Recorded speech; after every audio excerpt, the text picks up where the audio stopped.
Hello everyone, welcome to this video and also my channel, where recently I took a trip to Blackpool and decided to take a look at what you can get for your money in Blackpool. And when I say that, it means the type of stay.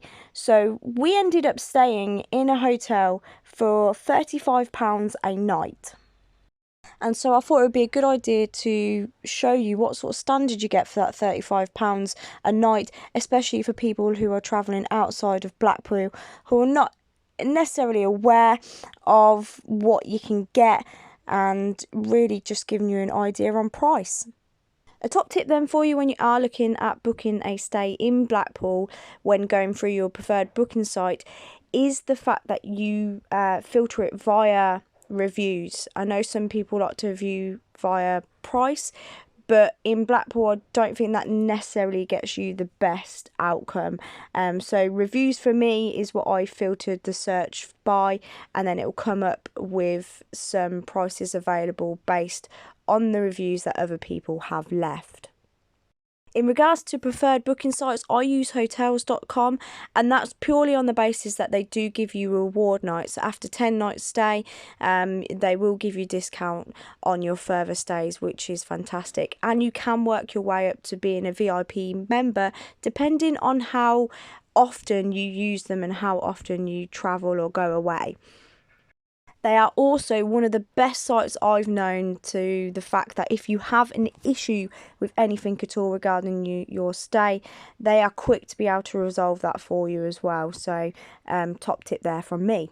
So our place of stay was the Arncliffe Hotel, or guest house if you like.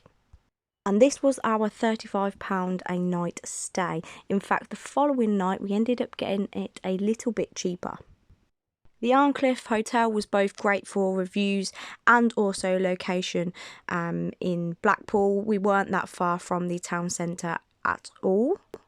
So you'll see a car park just up the road there, which was close by to the Arncliffe Hotel. So again, like I said, great location. For those of you that don't know or haven't been to Blackpool, it's hard to find any on-street parking or any hotels that actually provide parking for you. Most of the hotels that you'll stay at, you do have to find an external car park to put your car in for the day and pay the daily rates that they advise.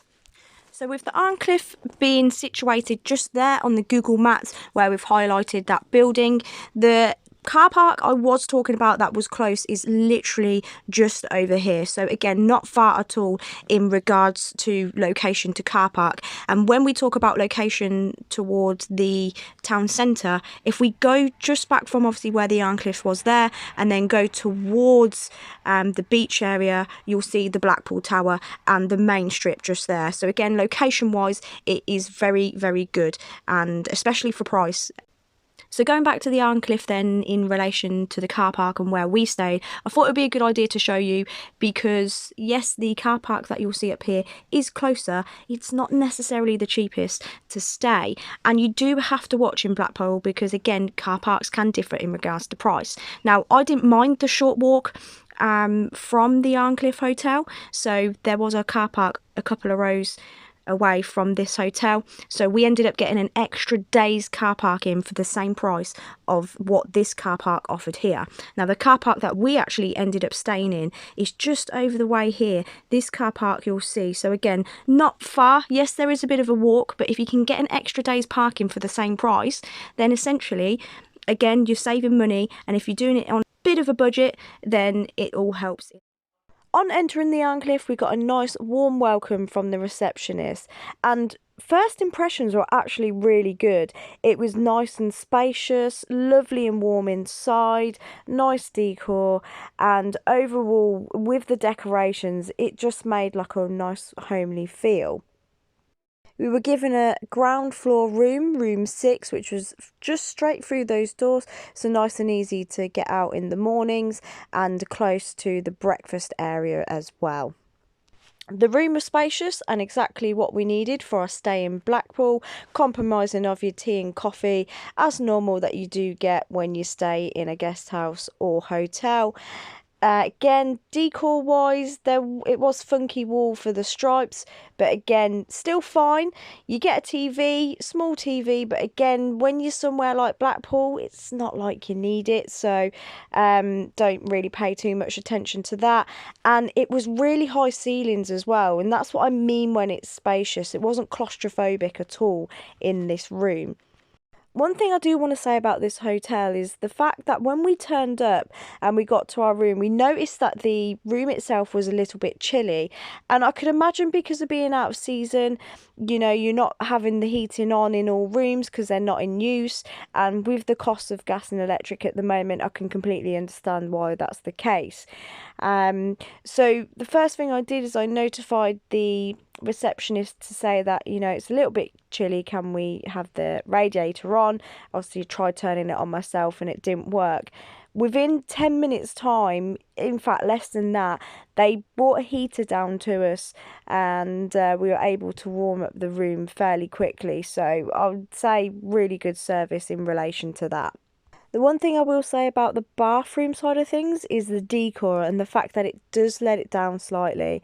It is dated and worn, and I believe it could do with a freshen up. But when you consider him paying £35, or I think actually it was less, slightly less than that, actually you are getting still quite a lot for your money. And when we think of functionality, the functionality of the bathroom itself was perfectly fine. I ended up testing out the shower, and the heat was piping hot, and the pressure was also very good. And that's something that you struggle to find sometimes when you're traveling or finding places to stay, that the pressure isn't that great. The stay also included breakfast. Now, if you think of an average breakfast of £6 per person if you go to Spoons, then you take that off the room rate, so you take me and Matt's breakfast off, that's £24 you're left with for the stay, £12 each. And you've got to think that's incredible value for what you're getting and what I've seen and shown you in this video. And I've travelled a lot, and I do travel, so when I say that this is a great value in terms of what you're getting, it really is when you think that breakfast is included as well. And we actually ended up staying another night, which wasn't planned, but because of the value of what you got, we ended up staying again. And you'll see by the breakfast here as well, the breakfast was really good, and I couldn't rate the customer service enough. I do hope that you've enjoyed watching this video. If you have, please do hit the thumbs up button and also subscribe. Currently 63% of you do watch my content but don't subscribe, so it'd be greatly appreciated for that subscription. And also, if you are liking these videos, I am also reviewing experience stays as well, so check out those videos in my video library.